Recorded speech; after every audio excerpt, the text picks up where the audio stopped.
Today we will learn and reflect on the Odyssey of Homer. The Odyssey tells us of the adventures of Odysseus as he struggles to find his way home after the end of the Trojan War. The gods were angry and offended by the brutal rapes and murders and hubris shown by the Greek conquerors as they sacked the city of Troy, even raping and slaying those Trojans who sought sanctuary in the temples of the gods, and punished the Greeks for their hubris by causing Odysseus and the other Greeks many troubles and tribulations on their journey home. You may ask, how can we benefit when we ponder the Odyssey? Greek and Roman philosophy and literature and modern philosophy and literature constantly refer to the Iliad and the Odyssey. And it is great literature and a joy to read, and has inspired painters throughout the ages, as we shall see in this video. At the end of our talk, we will discuss the sources used for this video and my blogs that also cover this topic. Please, we welcome interesting questions in the comments. Sometimes these generate short videos of their own. Let us learn and reflect together.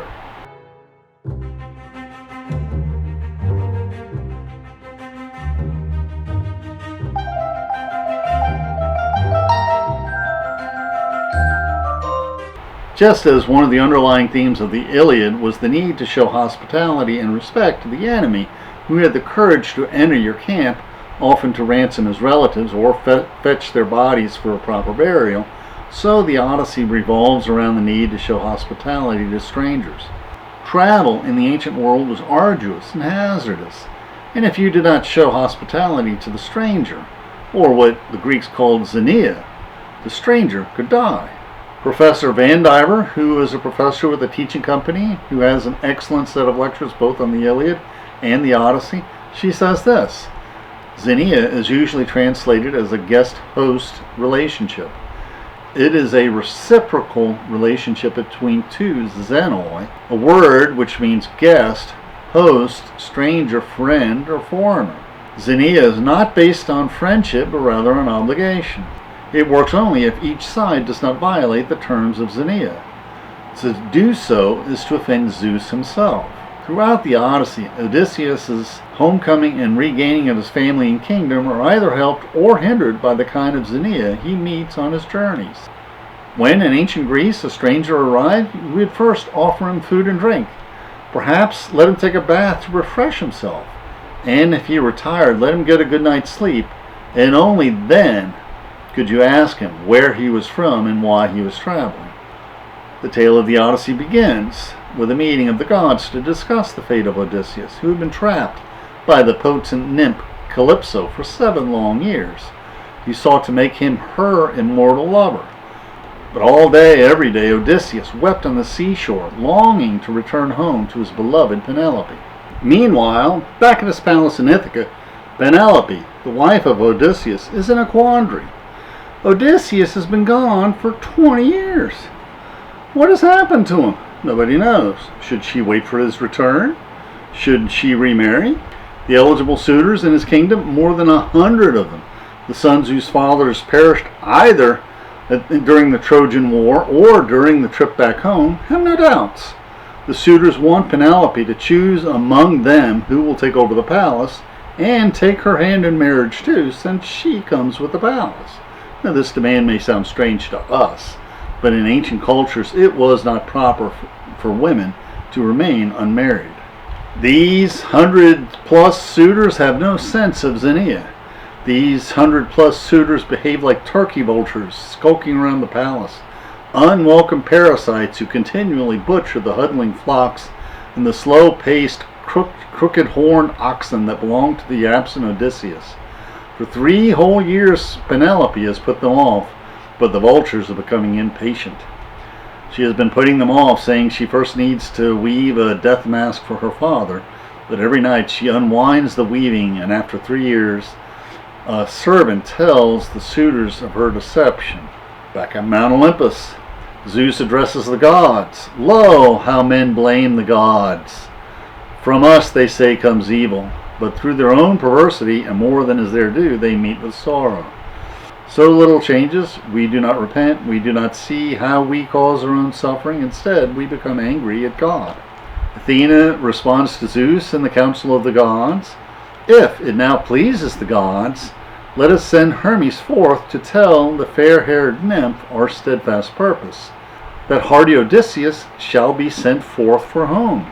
I, in the meantime, will go to Ithaca to rouse his son Telemachus yet more and put vigor in his breast, and that summoning to an assembly the long-haired Achaeans, he may denounce the band of suitors, men who continually butcher his huddling flocks and slow-paced, crook-horned oxen.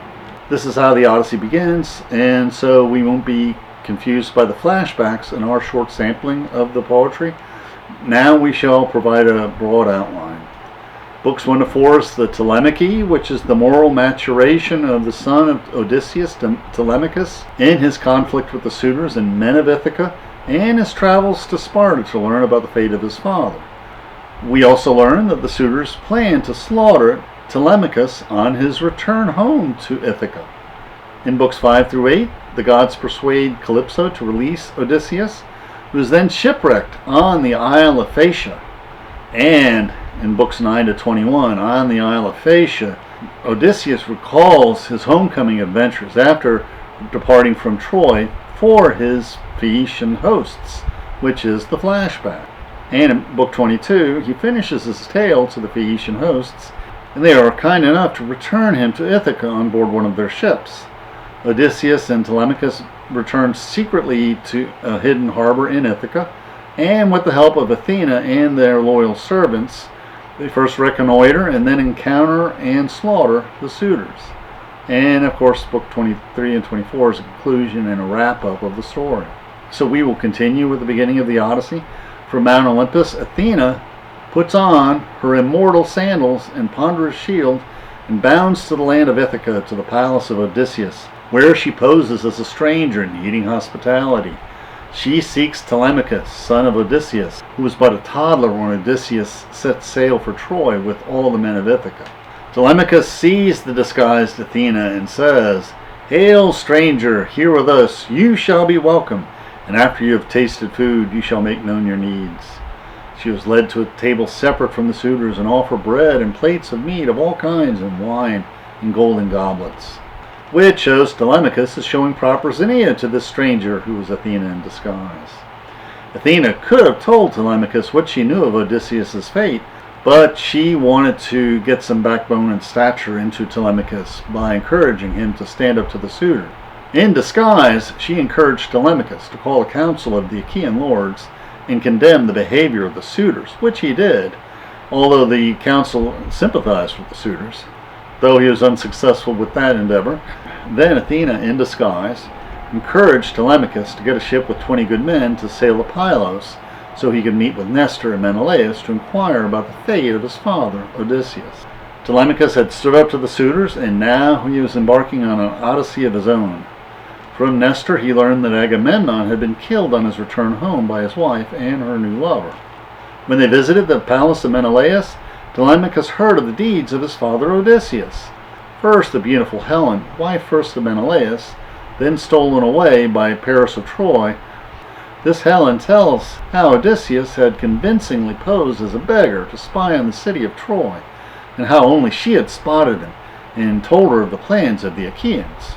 Helen remembered, "My soul was glad, for my heart already turned toward going home, and I would mourn the blindness Aphrodite brought when she lured me thither from my native land and had me leave my daughter, my chamber, and my husband." In his background, the Trojan War was won by the deception and wiliness of Odysseus. He had suggested that the Greeks build a wooden Trojan horse to leave as a peace offering before the Greeks sailed off to hide behind an island near Troy. Then Menelaus turned to Helen, remembering how he and a handful of other Achaean warriors were waiting inside the Trojan horse brought into the city of Troy, waiting for nightfall. When they heard Helen walking around our hollow ambush, touching it here and there, calling by name the Achaean chiefs, feigning the voice of every Argive's wife. Now I and the son of Tydeus and royal Odysseus crouched in the middle. We heard your call, and we too, starting up, were reminded to go forth, or else to answer straight away from within. But Odysseus held us back and stayed our madness. How odd were these memories. Helen had trouble choosing between returning to her husband in native land, whom she had betrayed, and betraying thousands of Trojans, who would be slaughtered and plundered and enslaved during the sack of Troy. Hermes has convinced the nymph to release Odysseus. She gives Odysseus provisions as he builds a sturdy raft, which he launches for home. But the god of the sea, Poseidon, angry at Odysseus for reasons we shall soon learn, raises storms that wreck the raft of Odysseus, and he is adrift at sea for days, until he finds a cove in a river on an island where he falls asleep exhausted in a bed of leaves, totally naked. The storm had torn away all his clothes. The next morning Odysseus is awakened by the chatter of maidens. Chief among them is Nausicaa, the princess of the island.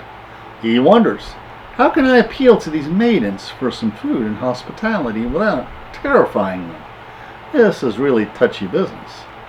As Professor Vandiver points out, although maidens often go to the shore to do their wash, the shore is not a safe place to be for maidens who are in a constant danger of kidnapping and assault in the ancient world. There are many paintings of the encounter between Odysseus and Nausicaa. The painting by John Weber pictures the true desperation of Odysseus in such an embarrassing situation. Holding a branch of leaves in front of his lower portions, Achilles begins a shrewd speech. I am your suppliant, princess. Are you some kind of god or mortal? If you are one of the gods who hold up the open sky, to Artemis, daughter of the mighty Zeus in beauty, height, and bearing, I find you most resemble. Achilles continues, but if you are a mortal, most happy are your father and your honored mother. Most happy your brothers are also. Surely their hearts will ever grow warm with pleasure over you when watching such a blossom moving in the dance.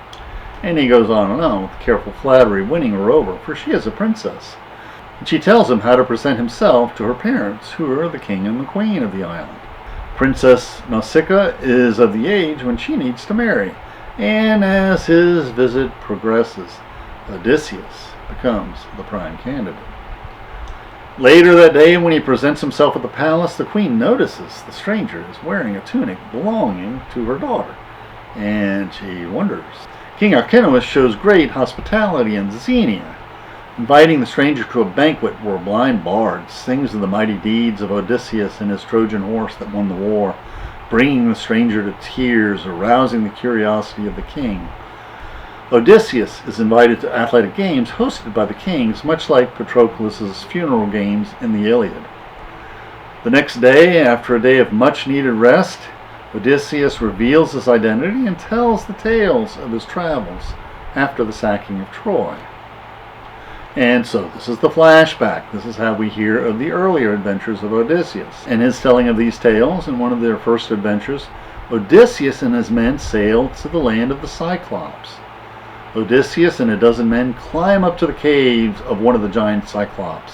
After the giant rolls a huge stone over the opening of the cave and tends to his flock of sheep, he asks the stranger who they are. Odysseus asks for hospitality. The giant responded by seizing two of the men and dashing them to the ground like dogs, their brains spattered on the floor. Tearing them limb from limb, he made his supper, and ate like a mountain lion, leaving nothing, entrails or flesh or marrow bones.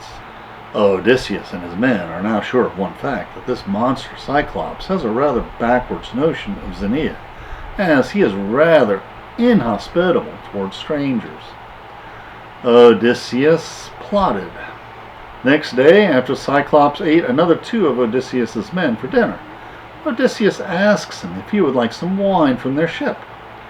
After drinking the wine, the giant asks Odysseus his name, and Odysseus said his name was No Man. Why No Man? Well, we shall soon see. While the Cyclops was fast asleep from the wine, Odysseus and his men drove a large wooden stake into his one eye, blinding him. And in the painting we could see the men preparing the stake. Then the Cyclops jumped up and tried feeling about for the men in vain. But now they have to find their way out of the cave, and since the Cyclops has rolled a huge stone over the mouth of the cave, this is a puzzle, because the stone is much too large for the men to budge, even all together. The next morning, Cyclops rolls the stone enough to let his sheep through. Odysseus and his men have figured out a way to escape. They bind the sheep together and hang to the bottom of the very large sheep and rams when they are let out to pasture, as Cyclops only feels the top of the sheep when he lets them out to pasture. When Odysseus and his men were far away from the cave, he shouted, "Cyclops, no weaklings, comrades, you were destined to devour in the deep cave with brutal might. But it was also destined your bad deeds should find you out, audacious wretch who did not hesitate to eat the guests within your house. For this did Zeus chastise Zeus and the other gods." After escaping, the men loaded the sheep onto their ships, and hearing them, Cyclops roared at them and threw boulders into the sea, nearing their ships, missing them due to his blindness. When the other Cyclops yelled at him, asking who did this to him, he yelled back, "No man blinded me!" Odysseus should have just then quietly escaped, and his men tried to dissuade him. But Odysseus just had to yell back, "Cyclops, if ever mortal man asks you the story of the ugly blinding of your eye, just say that Odysseus made you blind, the spoiler of cities, Laertes' son, whose home is Ithaca." Well, that was a mistake. That was a bit of hubris that will cost Odysseus and his crew dearly, because Cyclops is the son of Poseidon, the god of the sea, and now that he knows the identity of the Greek who blinded him, he prays to his father Poseidon, and Poseidon agrees to delay the homecoming of Odysseus for many years to come. Odysseus and his men encounter many adventures as they seek to sail home. They visit King Aeolus, who gives them a bag of all the winds, with the exception of the west wind, which they need to sail home. The ship comes within the sight of Ithaca, but Odysseus has a bad habit of falling asleep just when Ithaca comes within sight. His men squabble and become envious of the treasure-filled bag given to Odysseus by King Aeolus, and they start to wonder whether Odysseus plans to share the gold in the bag with the crew. So the men open the bag, and the winds blow all the ships back across the Mediterranean Sea, back to uncharted lands. King Aeolus refuses to help them further, suspecting that they've been cursed by the gods. In more adventures, Odysseus and his crew encounter cannibals, and then they land on an island where the goddess Circe turns many of Odysseus' men into swine, until Odysseus, with the help of the god Hermes, blunts the force of her magic, threatens her, and convinces her to undo the magic, which she agrees to. Having promised to undo the spell, Circe invites Odysseus to dine, but Odysseus objects. "Ah, Circe, what upright man could bring himself to taste of food or drink before he had released his friends and had seen them with his eyes? But if you in sincerity will bid me drink and eat, then set them free, that I may with my own eyes see my trusty comrades." Circe develops respect for Achilles and his wily ways, and she transitions from being an evil sorceress to becoming his lover for a year, although he has little say in the matter. But in time she is persuaded to let him go, and she provides him with much needed advice and directions now that she's a friend. The heavenly goddess Circe said, "High-born son of Laertes, ready Odysseus, stay no longer at my home against your will. But first you must perform a different journey and go to the halls of Hades and dreaded Persephone, and there consult with the spirit of Tiresias of Thebes, the prophet blind, whose mind is steadfast still. To him, though dead, Persephone has granted reason, to him sound understanding. The rest are flitting shadows." In the underworld, the ghost of Tiresias prophesies. On the island of Thrinacia feed the many cattle and sturdy flocks of the sun gods. Of them no young are born, nor do they ever die. If you leave them unharmed, you will still reach Ithaca, though you will see many hardships. But if you harm the cattle, then I predict the loss of ship and crew, and even if you yourself escape, late shall you return home with many troubles without your crew. In the underworld, Odysseus also speaks to Achilles, who regrets not living out a normal and humble life in Greece, and he speaks to his mother, who has died pining for his return, and Odysseus speaks to several other phantoms of Greek heroes. Circe had told Odysseus that after leaving her island they will encounter the sirens' voices. By him no wife nor little child shall ever stand, glad at his returning home. The sirens cast a spell of penetrating song. Sitting within a meadow, Nearby is a heap of rotting human bones. Fragments of skins are shriveling on them. Therefore, sail on and stop your comrades' ears with sweet wax, kneaded soft, that none of the rest may hear. If you yourself will listen, see that they bind you hand and foot, and on the swift hip, upright against the mast block, round it let the rope be wound, so that with pleasure you may hear the siren song. Now, the sirens and Circe and Calypso both are all symbolic of the callousness and selfishness which many of us treat our intimate partners, not respecting their dignity, not keeping their best interests at heart, not loving them as we would love ourselves. Now you can guess what the crew of Odysseus do when they approach the island of the sun god, even with the desperate entreaties of Odysseus. Odysseus wants to sail past, but his men beg him to let them land and rest for the night. They will fix breakfast from the supplies on the ship and depart. He had his men swear an oath that they would not touch the immortal cows or sheep. But the next month saw storms and contrary winds trapping them on the island, and their stores of food ran out. And then the men became ravenously hungry. But the men, mindful of all the warnings of Odysseus and cautious, decided to offer prayers to the gods as they selected the best of the immortal cattle of the sun god to slaughter. Odysseus remembers, when the pleasant sleep fled from my eyelid, around me came the savory smell of fat. I groaned and cried aloud to the immortal god, O Father Zeus, truly to my ruin you laid me in ruthless sleep, while my men left behind plotted a monstrous deed. I rebuked my men, confronting each in turn, but the cattle were dead already. Soon the god made prodigies appear. The skins of the slaughtered cattle would crawl. The spitted flesh, both roast and raw, would moan, and sounds came forth like crows.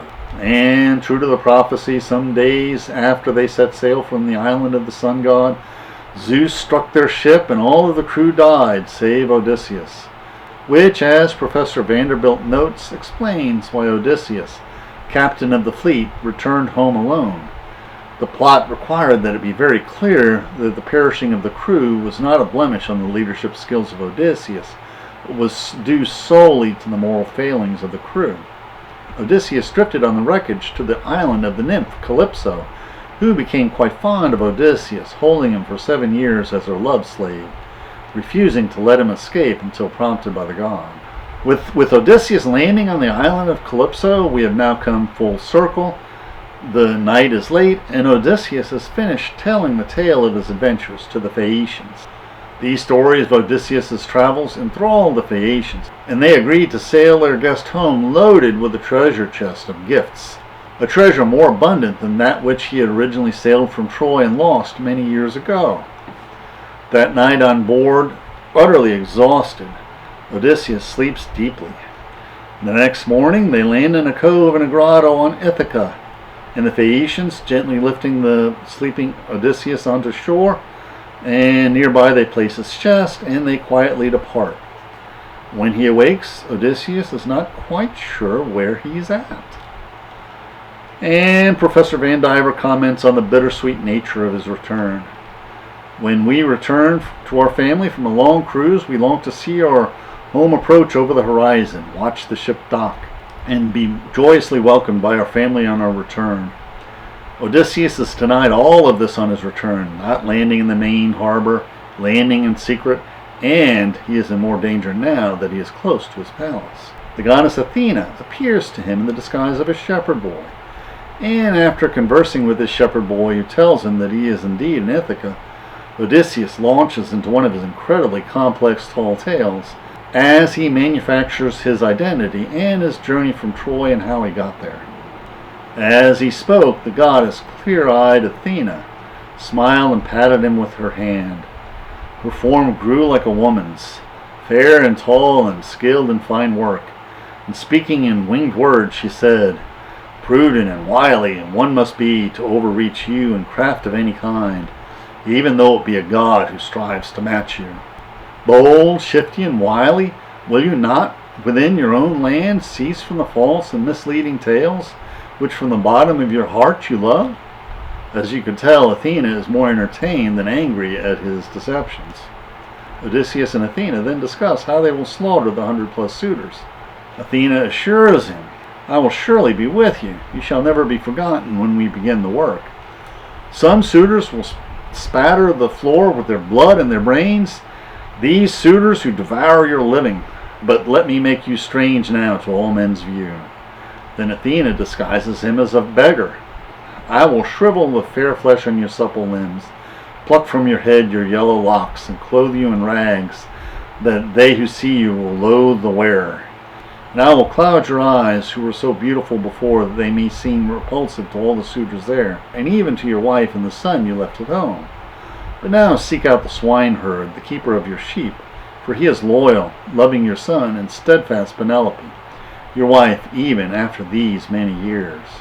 Athena announces she will summon Telemachus from his stay at Sparta, bidding him to avoid the main harbor where the black ship full of suitors lies in ambush, rather to beach his ship nearby and meet his father in the hut of the swineherd.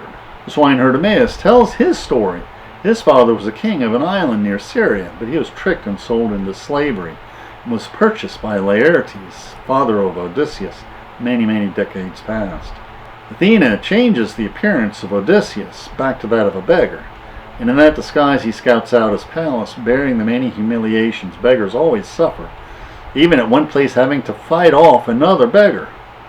When Odysseus first enters his palace yard, a dog lying nearby lifted his head and ears. This dog was Argos, who was only a puppy when Odysseus left for war. In times past, young men would take this dog on the chase for wild goats, deer, and hares.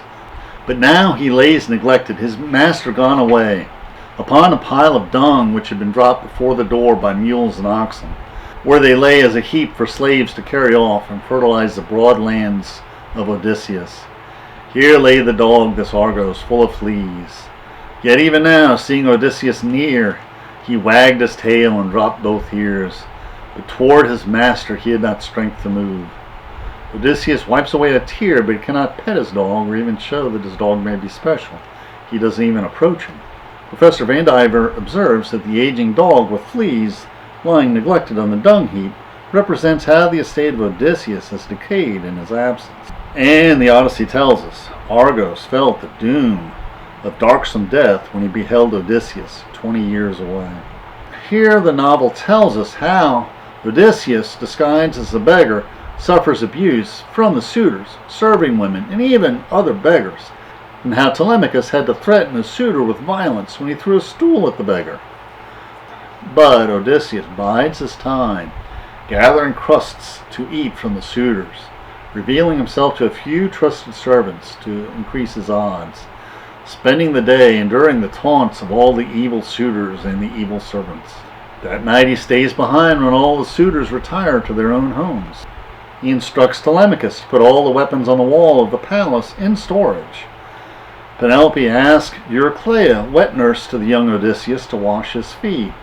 But his old wet nurse drops his leg and spills the basin when she sees his scar and realizes who he is. He then has to warn her not to blow his cover. After some time, his wife Penelope asks the beggar if he has heard the fate of Odysseus. Of course, you know, the beggar has heard of Odysseus' fate, and he spins another long version of the tale how he is from Crete and has seen Odysseus many years ago, telling many tales of the strivings of Odysseus, and how he had a strange dream that revealed to him that Odysseus would arrive at the palace and slaughter the suitors. Professor Vandiver says that the scholars debate whether Penelope suspects that this mysterious beggar is really her husband Odysseus in disguise, and the reason for this debate is Homer has artfully provided many clues to support both positions of ignorance and perception. Penelope announces, "I shall propose a contest with axes, which when at home Odysseus used to set up in a line like trestles, 12 in all. Then he would stand a great way off and send an arrow through them. This contest I shall now propose to all the suitors, and whoever with his hand shall lightliest bend the bow and shoot through all 12 axes, him I will follow and forsake this home, this bridal home, so very beautiful and full of wealth, a place I shall never remember even in my dreams." Odysseus, disguised as a beggar, answers, O honored wife of Laertes' son Odysseus, delay no longer this contest at the hall, for wise Odysseus will be here before the suitors, handling the polished bow. He can stretch the string and shoot through the irons. As she promised, the next morning Penelope proceeds down the stairs and announces to the suitors, "Before you stands your prize. I offer you the mighty bow of the Prince Odysseus, and whoever with his hands shall lightliest bend the bow and shoot through all 12 axes, him I will follow and forsake this home, this bridal home, so very beautiful and full of wealth, a palace I shall ever remember, even in my dreams." Telemachus tries first and almost strings the bow, but a look from Odysseus reaches his eye, and he abandons the effort. And the bow is passed around the room, giving each suitor a try at stringing the bow. They each try to bend the bow. They even warmed the bow. They rubbed fat into the bow so they could bend it. They readied the bow for the slaughter ahead, but none of the suitors could even bend the bow so it could be strung, let alone try and shoot the arrow through the axis. Then the beggar disguised as Odysseus asked if he could try, which outraged the suitors, who feared that perhaps the beggar could string the bow. Penelope assures the suitors she would never marry a beggar, that no harm is done to let him try. Telemachus then silently urges Penelope and the women to leave the hall for their quarters, and then the bow is given for the beggar to try. The beggar handled the bow like it was an instrument played many long years ago. Great consternation came upon the suitors. Laying the arrow upon the arch, Odysseus drew the string and arrow notches, and forth from the bench on which he sat, left fly the shaft with careful aim, and did not miss an axe's ring from first to last, but clean through all sped on the bronze-tipped arrow.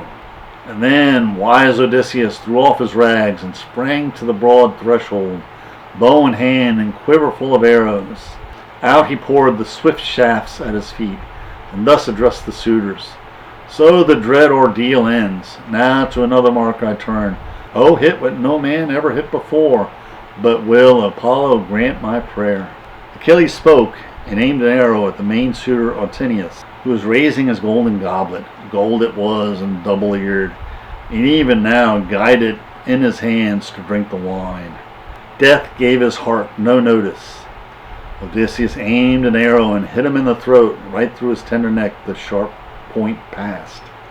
He sank down sideways. From his hand the goblet fell when he was hit, and at once from his nose ran a thick stream of human blood.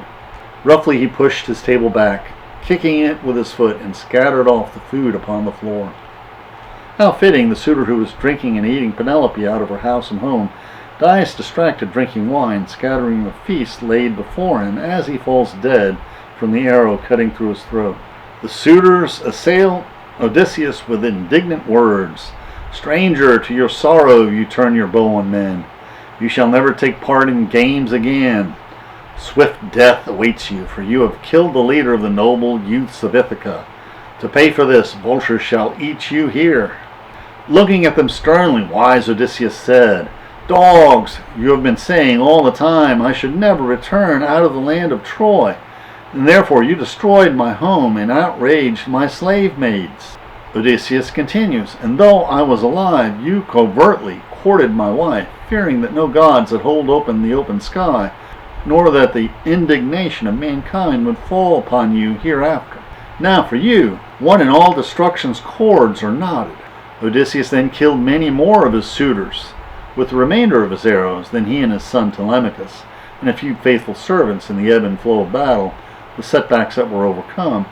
After a long struggle, finished off the last of the suitors, a narrative you are invited to read for yourself, as Odysseus begins the battle with the rage of Achilles in the Iliad, furiously killing the suitors with the aid of Athena, showing no mercy, except when mercy is due. The brutality of the slaughter of the suitors, and later the hanging of the slave girl concubines of the suitors, are offensive to modern sensibilities, but we must remember that in the ancient world there were no policemen, there were no prisons, and no courts in the time of the Iliad. The only possible remedies in the ancient world were fines, exile, and execution. Odysseus had visited the underworld to consult with the spirits of the dead, and here near the end of the Odyssey, Homer treats us to conversations between the spirits now that Odysseus has defeated the suitors and resumed his place beside Penelope, ruling over his lands. From the underworld, Agamemnon, son of Atreus, who was slain by his wife and lover on his return to Greece, spoke. Fortunate son of Laertes, ready Odysseus, you have won a wife full of all worth. How upright was the heart of the true Penelope, daughter of Icarius. How faithful to Odysseus, the husband of her youth. Wherefore the story of her worth shall never die, but for all humankind immortal ones shall make a joyous song in praise of the steadfast Penelope. Now, the sources used in this video include Robert Fagel's translation of the Odyssey and Professor Elizabeth Van Diver's Great Courses lecture on the Odyssey. This translation of the Odyssey is a delight to read, and it reads much like a modern novel with many flashbacks and change of scenes. Unlike the Iliad, you will want to read every page. There are really no low points of the story, and it all connects together. And we have the masterpieces of ancient Greek literature by David Schenker, another series of Great Courses lectures which are very excellent. In this video, we skipped many memorable adventures and memorable scenes from the Odyssey. These include Odysseus and his fascinating discussions with the spirits of the underworld, the detailed story of his stay with Circe and Calypso, and the moral development of his son Telemachus as he confronts the suitors and travels through Sparta in search of news of his father Odysseus. We can also marvel at the fascinating way that Odysseus reveals his identity to his son Telemachus, then to his wife Penelope after the slaughter of the suitors, and finally to his aging father Laertes in the closing chapter of the Odyssey. Please click on the link below for our blogs on the Iliad and the Odyssey, and please click on the links for other interesting YouTube videos that will broaden your knowledge and improve your soul. Thank you.